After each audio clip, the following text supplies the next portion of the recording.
How to install Mettl Secure Browser on Windows. Hi everyone, I'm here to assist you today. Without any delay, let's jump right in. First, open Chrome and search Mettl Secure Browser Download, which will open this page.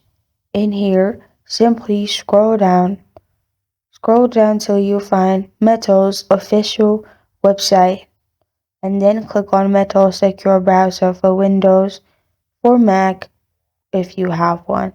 Then click on Download Now in here. After you click on Download Now in here, simply click on the downloaded file and then click on I agree and install. After you've done that, press on Yes in here. It will start downloading. After the setup process is done, you're good to go. This is how to download Mettl Secure Browser on Windows. Thank you for joining me today. If this video helps you out, please leave a like and subscribe for more. Got a question or want to suggest a topic? Comment below. Thank you for watching.